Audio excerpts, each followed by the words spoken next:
नमस्कार, PTC news देख रहे सभी दर्शकों का स्वागत। मैं हूं आपके साथ अतुल वर्मा, लेकर हाजिर हूं प्रदेश की तमाम खबरों का हाल। बुलेटिन की शुरुआत करेंगे, लेकिन सबसे पहले एक नजर हेडलाइंस पर। बजट में सरकार ने मिडिल क्लास को टैक्स में दी बड़ी राहत। सालाना 12.75 लाख तक की इनकम पर नहीं लगेगा कोई टैक्स। सीनियर सिटीजन के लिए भी की घोषणा। बजट में किसानों के लिए सरकार ने किए कई बड़े ऐलान। पीएम धन धान्य कृषि योजना की घोषणा। किसान क्रेडिट कार्ड पर लोन की सीमा भी बढ़ाई। पीएम मोदी ने आम बजट को जमकर सराहा। कहा, यह बजट 140 करोड़ भारतीयों की आकांक्षाओं का है बजट। हर भारतीय के सपने होंगे पूरे। सरकार के बजट पर सीएम सैनी ने दी प्रतिक्रिया। कहा, नॉन स्टॉप तीसरी सरकार का पहला बजट काफी सराहनीय। किसानों को खुशहाली की तरफ ले जाने वाला है बजट। और मोदी सरकार के बजट को लेकर पीटीसी न्यूज ने सीआईआई हिमाचल के चेयरमैन से की खास बातचीत। तमाम चीजों पर ली प्रतिक्रिया।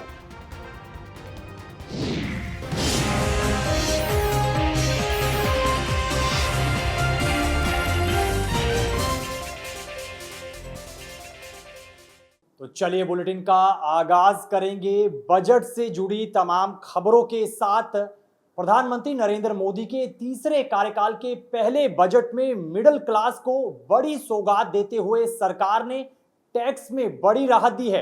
केंद्रीय वित्त मंत्री निर्मला सीतारमण ने लोकसभा में लगातार 8वां बजट पेश किया। इस दौरान इनकम टैक्स को लेकर बड़ा ऐलान करते हुए वित्त मंत्री ने बताया कि अब नौकरी पेशा लोगों को नई टैक्स रेजिम चुनने पर सालाना 12.75 लाख तक की इनकम पर कोई टैक्स नहीं देना होगा। वहीं दूसरे और तीसरे स्लैब का टैक्स सरकार 87A के तहत माफ कर देगी। इसके अलावा 75,000 का स्टैंडर्ड डिडक्शन भी मिलेगा। इस तरह नौकरी पेशा लोगों की कुल 12.75 लाख की इनकम टैक्स फ्री हो जाएगी। आपको बता दें कि ये राहत केवल नौकरी पेशा लोगों के लिए है। अन्य किसी भी जरिए से आमदनी होने पर टैक्स में छूट की सीमा केवल 12 लाख ही रहेगी। साथ ही अब सभी टैक्स पेयर्स पिछले 4 साल का आईटी रिटर्न एक साथ फाइल कर सकेंगे। इससे पहले ये लिमिट 2 साल तक की थी। वहीं सीनियर सिटीजन्स के लिए भी टीडीएस की सीमा बढ़ाकर 1 लाख कर दी गई है। Average income of 1 lakh per month other than the special rate income such as capital gains under the new regime.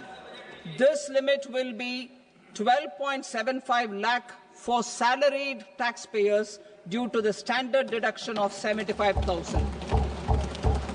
Slabs and rates are being changed across the board to benefit all taxpayers. The new structure will substantially reduce the taxes of the middle class and leave more money in their hands, boosting household consumption, savings and investment. In the new tax regime, I propose to revise tax rate structures as follows.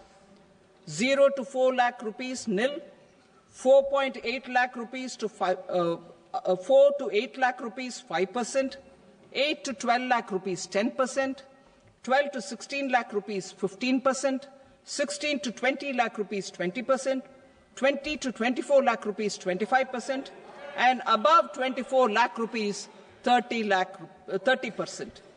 To taxpayers up to 12 lakh of normal income other than special rate income such as capital gains. I read that again. To taxpayers up to 12 lakh of income other than special rate income such as capital gains, tax rebate is being provided in addition to the benefit due to slab rate reduction in such a manner that there is no tax payable by them. The total tax benefit of slab rate changes and rebate at different income levels can be illustrated with a few examples. A taxpayer in the new regime with an income of 12 lakh rupees will get a benefit of 80,000 rupees in tax, which is 100% of tax payable as per the existing rates. वहीं इस आम budget में केंद्रीय वित्त मंत्री निर्मला सीतारमण ने किसानों को बड़ी सौगात देते हुए कई बड़े ऐलान किए। उन्होंने सदन में जानकारी देते हुए बताया कि सरकार ने पीएम धन धान्य कृषि योजना का ऐलान किया है। उन्होंने बताया कि ये योजना 100 जिलों में राज्य सरकारों के सहयोग से चलाई जाएगी। और ये वो जिले होंगे जिनमें कृषि उत्पादकता कम है। इससे 1.7 करोड़ किसानों को सीधा फायदा होगा। इसके साथ ही वित्त मंत्री ने किसान क्रेडिट कार्ड पर मिलने वाले लोन की सीमा भी 3 लाख रुपए से बढ़ाकर 5 लाख रुपए करने की घोषणा की। वहीं उन्होंने बिहार में मखाना का उत्पादन करने वाले किसानों के लिए मखाना बोर्ड बनाने का ऐलान किया। उन्होंने कहा कि इसका मकसद मखाने की खेती करने वाले किसानों की मदद करना और मखाना की पैदावार बढ़ाना है। Makhana board in Bihar. For this, there is a special opportunity for the people of Bihar. A Makhana board will be established in the state to improve production, processing, value addition, and marketing of Makhana. The people engaged in these activities will be organized into FPOs. The board will provide hand-holding and training support to Makhana farmers and will also work to ensure they receive the benefits of all relevant government schemes. Kisan credit cards facilitate short-term loans for 7.7 crore farmers, fishermen, and dairy farmers. The loan limit under modified interest subvention scheme will be enhanced from 3 lakh rupees to 5 lakh rupees for loans taken through the KCC. तो देश का आम budget पेश हो चुका है। वित्त मंत्री निर्मला सीतारमण की तरफ से लगातार 8वीं बार ये बजट पेश किया गया, जिसमें युवाओं के साथ साथ किसानों, महिलाओं और उद्यमों पर खास तौर पर फोकस किया गया। वहीं इसके अलावा बजट में सरकार ने कई चीजों को सस्ता करने का ऐलान किया है, जबकि कुछ चीजों के दाम बढ़ने वाले हैं। आपको बताते हैं कि आखिर क्या कुछ सस्ता होने जा रहा है और क्या कुछ महंगा होगा। सरकार ने मोबाइल फोन के आयात शुल्क को कम करने का प्रस्ताव दिया है, जिससे मोबाइल फोन सस्ते होंगे। वहीं इलेक्ट्रिक व्हीकल्स के लिए टैक्स में राहत दी गई है, जिससे बैटरी वाली कार सस्ती हो सकती हैं। इसके अलावा कैंसर से संबंधित दवाओं पर सरकार ने छूट का प्रस्ताव दिया है, जिससे मरीजों को राहत मिलेगी। इसके साथ साथ भारतीय निर्मित कपड़ों पर टैक्स में छूट दी गई, जिससे घरेलू कपड़ा उद्योग को बढ़ावा मिलेगा और कपड़े सस्ते होंगे। वहीं प्रधानमंत्री नरेंद्र मोदी ने आम बजट को जमकर सराहा है और इस बजट को जनता जनार्दन के हित का बजट करार दिया है। प्रधानमंत्री नरेंद्र मोदी ने कहा कि आज भारत की विकास यात्रा का ये एक महत्वपूर्ण पड़ाव है और ये 140 करोड़ भारतीयों की आकांक्षाओं का बजट है। ये हर भारतीयों के सपनों को पूरा करने वाला बजट है। पीएम मोदी ने कहा कि हमने कई सेक्टर युवाओं के लिए खोल दिए हैं। ये बजट बचत को बढ़ाएगा, निवेश को बढ़ाएगा और ग्रोथ को भी तेजी से बढ़ाएगा। ऐसे में मैं वित्त मंत्री को इसके लिए बधाई देता हूं। ये बजट एक फोर्स मल्टीप्लायर है। ये बजट सेविंग्स को बढ़ाएगा, इन्वेस्टमेंट को बढ़ाएगा, कंजम्पशन को बढ़ाएगा और ग्रोथ को भी तेजी से बढ़ाएगा।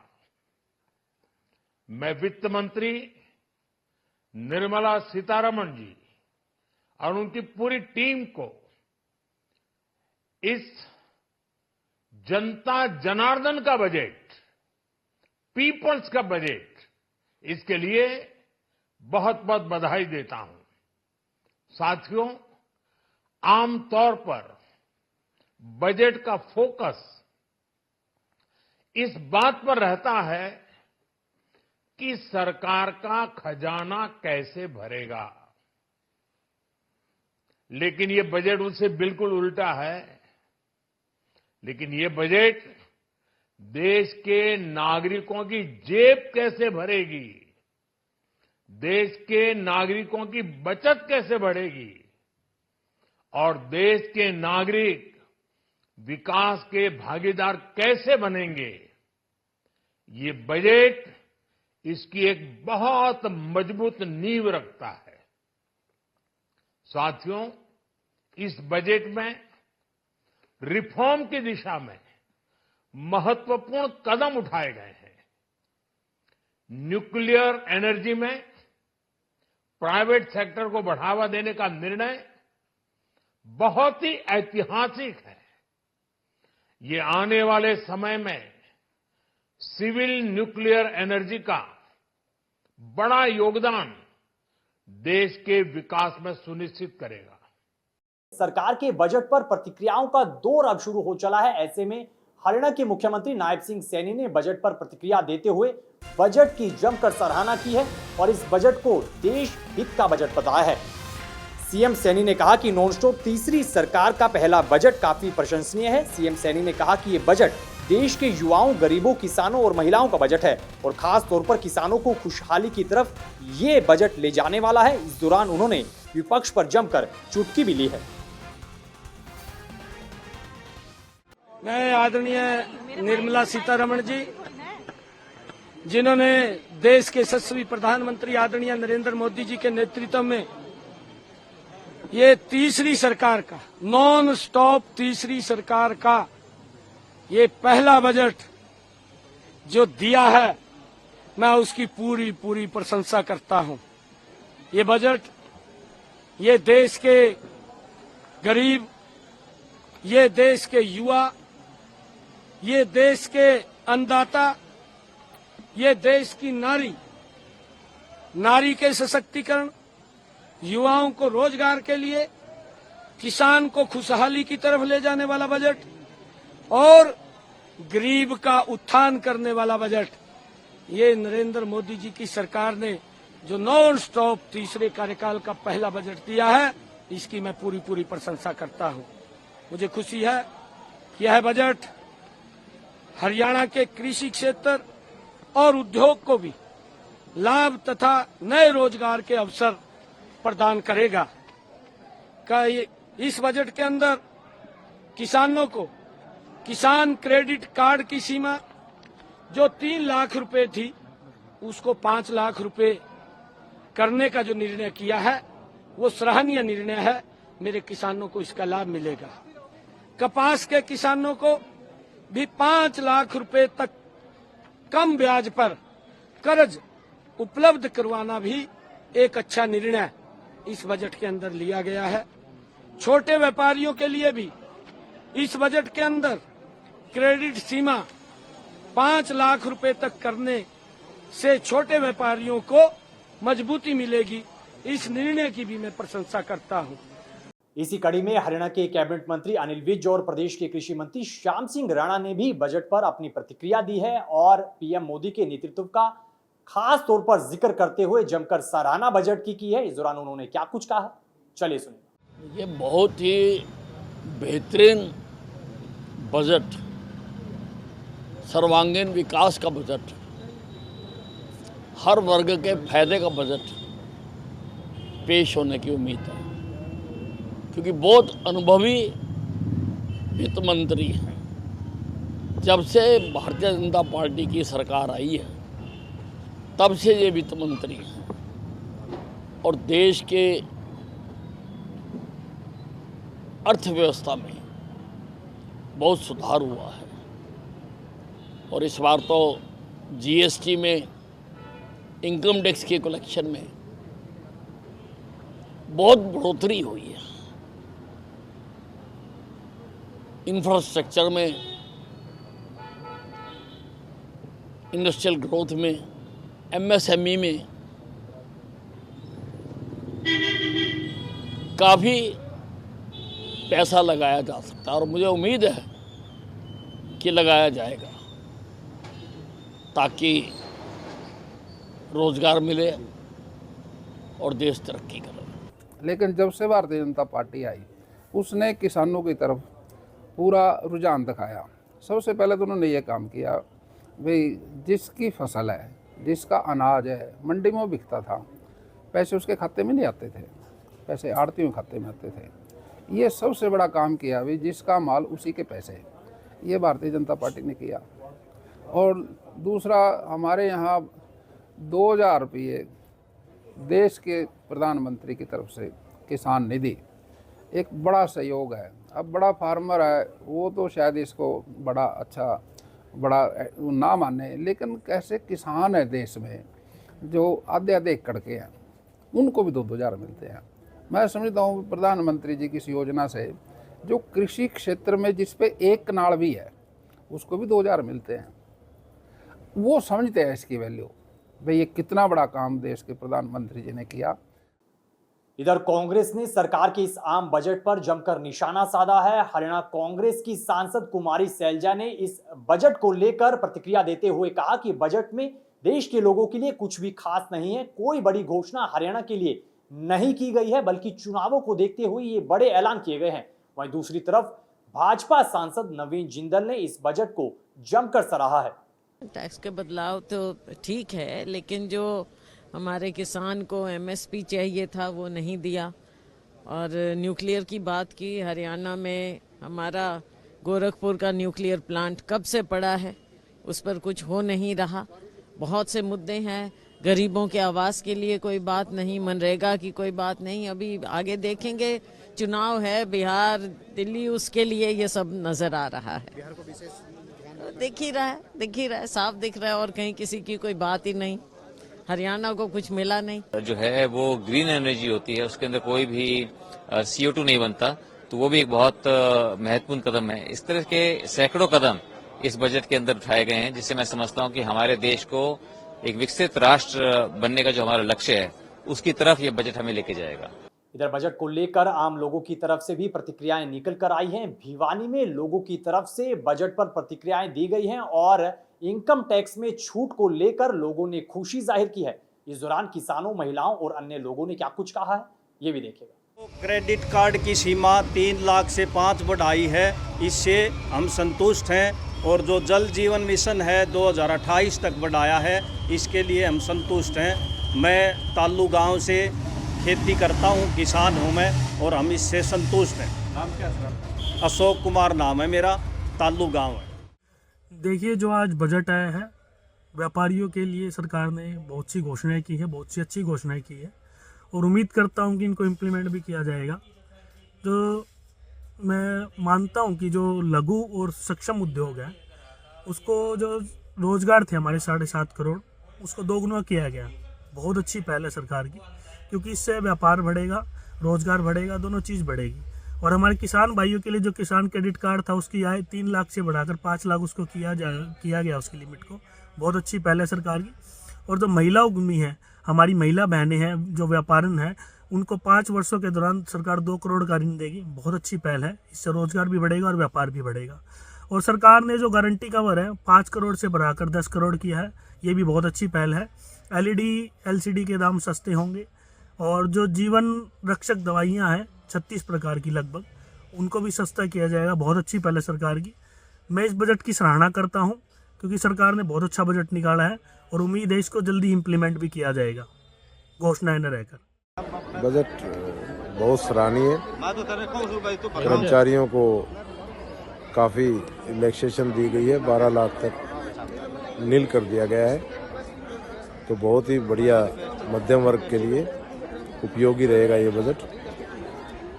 और किसानों के लिए भी अच्छा है बजट, सभी के लिए अच्छा है कुल मिलाकर। आज जो बजट पेश किया गया वास्तव में सराहनीय बजट रहा है। और मैं स्पेशली महिलाओं की अगर बात करूं तो निर्मला सीतारमण जी जो है, उनको बहुत बहुत बधाइयाँ, बहुत बहुत उनका धन्यवाद कि एक तो सरकारी कर्मचारी हैं, उनके लिए भी जो है उन्होंने जो सरकारी कर्मचारी उम्मीद कर रहे थे कि भी 10 लाख तक का कंसेशन मिलेगा, किंतु उन्होंने 12 लाख करके मतलब सभी कर्मचारियों को प्रसन्न कर दिया है। और महिलाओं के लिए भी जैसे कि 2500 रुपये मासिक कर दिया है, बस यात्राएं ट्रैवलिंग जो है दिल्ली में फ्री कर दी गई है। और लाडली योजना जैसे कि चली हुई है हमारे यहाँ पे।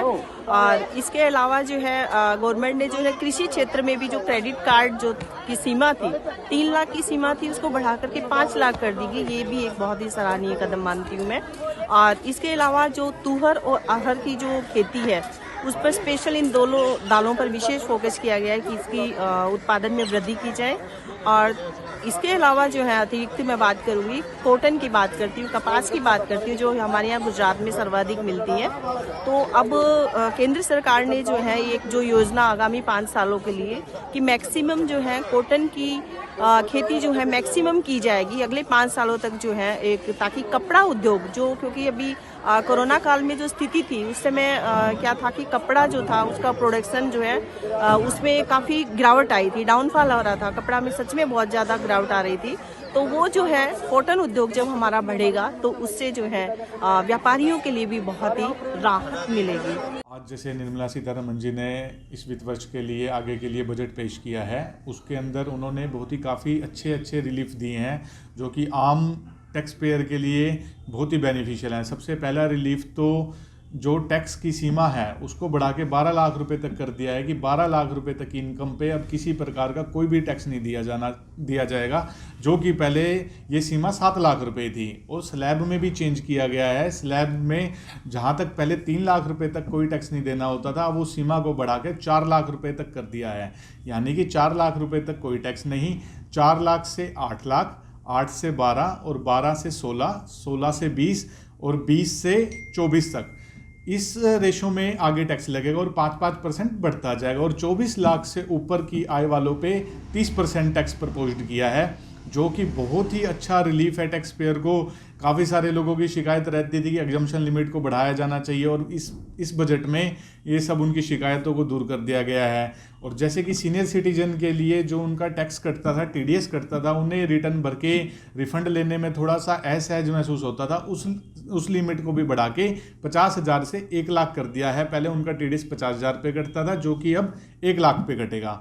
और इसके अलावा गवर्नमेंट ने अपडेटेड रिटर्न के टाइम को बढ़ा दिया है, जो कि पहले अपडेटेड रिटर्न 2 साल पीछे तक की भरी जा सकती थी, अब 4 साल तक की भरी जा सकती है। तो जो टैक्स पेयर अपनी टैक्स की रिटर्न किसी भी कारणवश भरना भूल गए थे, अब आप उसे भी भर सकेंगे।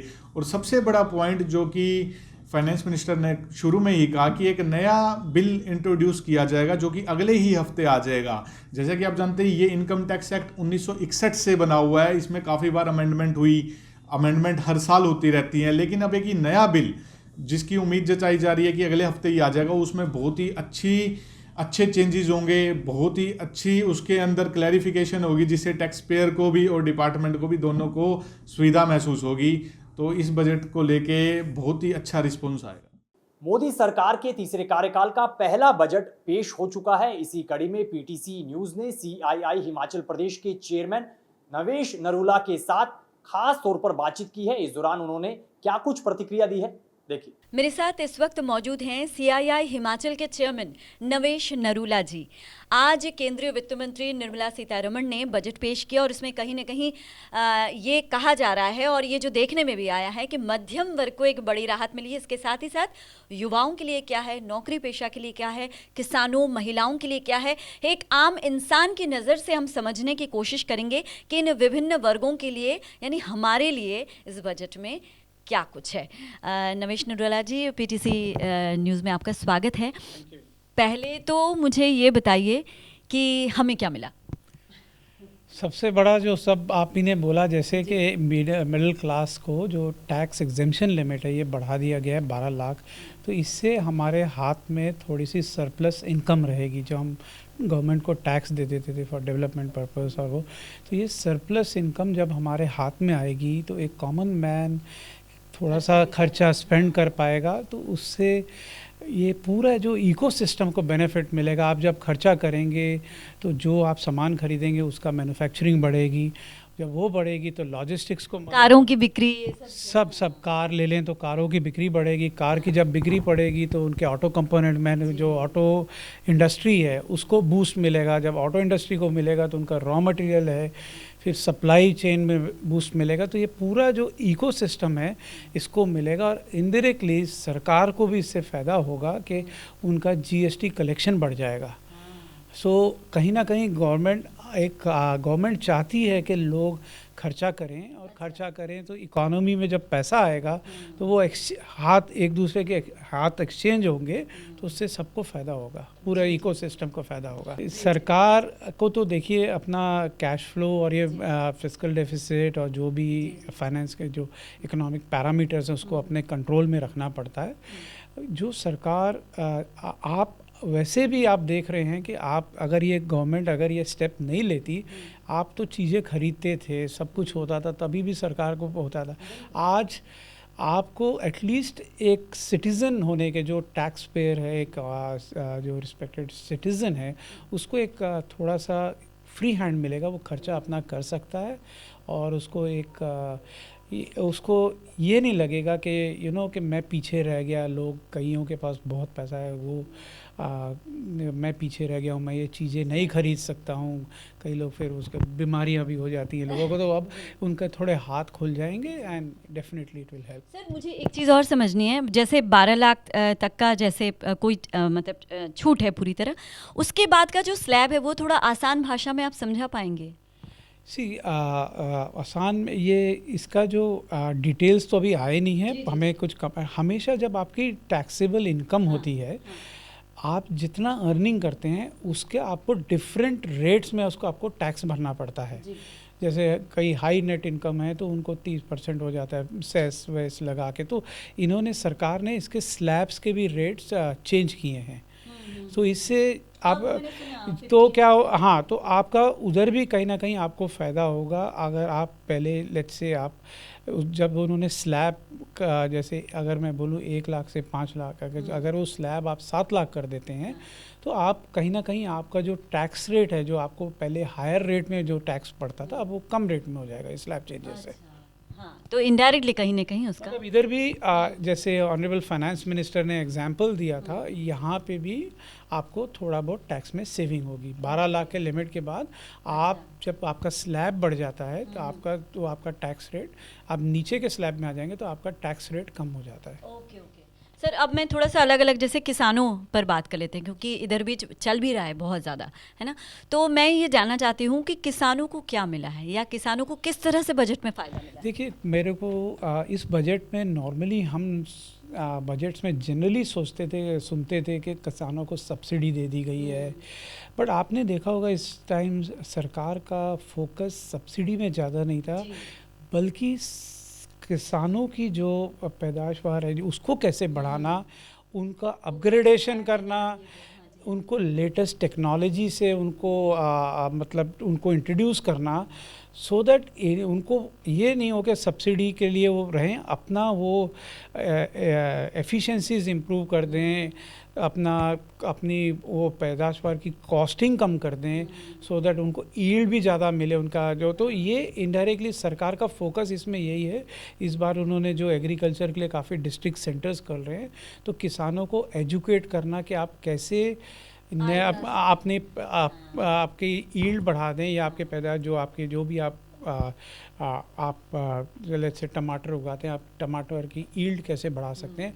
जब आपका ईल्ड बढ़ जाएगी तो आपकी रेवेन्यू भी बढ़ जाएगा। तो गवर्नमेंट का फोकस इस टाइम ज़्यादा उनको मोर टेक्नोलॉजी, उनको हैंड होल्ड करना, उनके साथ मिलके चलना कि आप ये टेक्नोलॉजी यूज़ कीजिए, ये आधुनिक और क्या बेस्ट प्रैक्टिसेस हैं दुनिया में। जैसे इजराइल, आप नाम सुना होगा, एग्रीकल्चर में बहुत आगे है, तो उनके साथ कोलैबोरेट करके हम किसानों को बताएं कि आप ये टेक्नोलॉजी ले, ग्रीन हाउस है उसमें क्या बेस्ट मेथड्स हैं, तो ये सब चीज़ें एडॉप्ट करेंगे तो इनडायरेक्टली किसान को भी अच्छा लगेगा। नई टेक्नोलॉजी में जब काम करेगा, नए तरीके से काम करेगा, तो यील्ड बढ़ेगी, तो डेफिनेटली उसकी इनकम बढ़ेगी। तो इन खबरों के साथ फिलहाल इस बुलेटिन में इतना ही, लेकिन पीटीसी न्यूज़ पर खबरों का सिलसिला बदस्तूर जारी है। आप बने रहिए पीटीसी न्यूज़ के साथ। फिलहाल के लिए दीजिए इजाजत, नमस्कार।